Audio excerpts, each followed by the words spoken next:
સુરેન્દ્રનગર પોલીસે નક્કી કરી લીધું હોય કે શું હોય, કારણ કે છેલ્લા કેટલાક સમયથી સુરેન્દ્રનગરમાં 2 નંબરના ધંધા વધ્યા છે.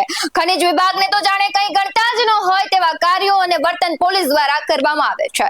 સુરેન્દ્રનગર પોલીસે નક્કી કરી લીધું છે, અમે કોઈના બાપનું માનવાના નથી. તમે ગમે એવા આદેશ આપો, અમે પાલન નહીં કરીએ.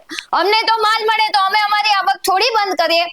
આજે વાત કરવી છે સુરેન્દ્રનગર પોલીસની પેટ ભરવાની વૃત્તિ, ખનિજ માફિયાઓના ત્રાસ અને ખનિજ વિભાગની કામગીરી વિશે. આમ તો સરકારી અધિકારીઓને એક છાપ ઊભી થઈ ગઈ છે લાંચ લેવાની, પણ પાંચેય આંગળીઓ થોડી સરખી હોય. પણ એ વાત પણ સાચી છે કે સિસ્ટમમાં એક અધિકારી લાંચ્યો હોય તો બીજાને લાંચ લેવાની ઈચ્છા જગાડે છે. તું પણ લાંચ લે, હું પણ લાંચ લઉં, એટલે આપણું બહાર ન આવે અને તારું અને મારું બંનેનું ગાડું ચાલે. આવી માનસિકતા ધરાવનાર નફ્ફટ ભ્રષ્ટાચારી અધિકારીઓને હરામનું એટલું પેટમાં પડી ગયું છે કે તેમને હવે કરપ્શન સિવાય કશું દેખાતું નથી. નમસ્કાર, આપની સાથે હું ભગવતી વિશાવડિયા. સૌથી પહેલા કર્મનિષ્ઠ અધિકારીની વાત કરવી છે. એચ.ટી. મકવાણાએ જે સુરેન્દ્રનગરમાં કરી બતાવ્યું કે પ્રાંત અધિકારીની શું તાકાત હોય, તે તેમણે બતાવ્યું પણ છે કે શું તાકાત છે. વિગતે વાત કરું તો થાનગઢ પંથકમાં ચાલતી સૌથી વધુ કોલસાની ગેરકાયદેસર ખાણો સામે હવે તંત્ર એક્શન મોડ પર આવ્યું છે તેવું નજરે પડે છે. જેમાં ગેરકાયદેસર કોલસાના કુવા પર જિલ્લાના ખનિજ વિભાગ દ્વારા અને એલસીબી ટીમ દ્વારા સંયુક્ત રીતે દરોડો કરવામાં આવ્યો હતો. આ દરોડામાં 300 ટનથી વધુ કોલસાનો જથ્થો, 5 ટ્રેક્ટર લોડર, 10 ચરખી સહિત અંદાજે 3 કરોડથી વધુનો મુદ્દામાલ જપ્ત કરાયો હતો. જ્યારે ખાખરાડી વિસ્તારમાં કોલસાની ખાણ પર સંયુક્ત દરોડામાં ગોપાલ મંજી વિજવાડિયાને ઝડપી પાડવામાં આવ્યો હતો.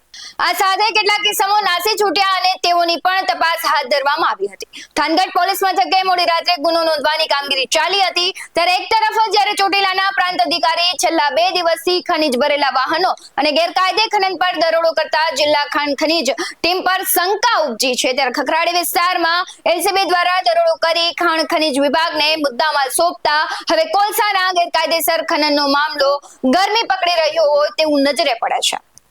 આ હતી સમગ્ર ઘટના, પણ તમે આ એંગલથી સમજશો ત્યારે તમને ખબર પડશે કે સત્ય તો કંઈક અલગ જ છે.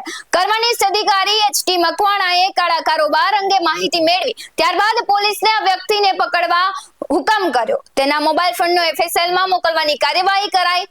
ખેર એ વાત તો ઠીક છે, પણ આ દરોડો ખનિજ વિભાગે નહીં પણ પોલીસે કર્યો છે તેવું ચર્ચાઈ રહ્યું છે.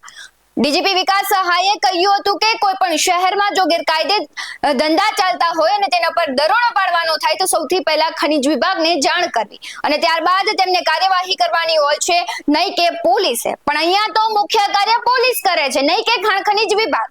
મહત્વની વાત એવી ચર્ચાઈ રહી છે કે જો પોલીસ આ કામગીરી કરે છે તો ખાણ ખનિજ વિભાગ ક્યાં છે?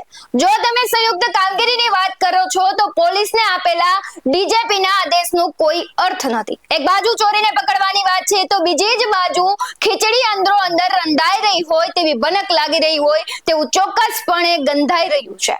આ મામલે તમારું શું કહેવું છે? કમેન્ટ કરી જરૂરથી જણાવજો. હવે આ વધુ અહેવાલો સાથે ફરી મળતા રહીશું. તમે અમારી યુટ્યુબ ચેનલને સબસ્ક્રાઇબ કરવાનું, અમને ફેસબુક અને ઇન્સ્ટાગ્રામ પર ફોલો કરવાનું ભૂલશો નહીં. બાકી નવી અપડેટ્સ મેળવવા માટે આપ જોતા રહો BS9 TV ન્યૂઝ. નમસ્કાર.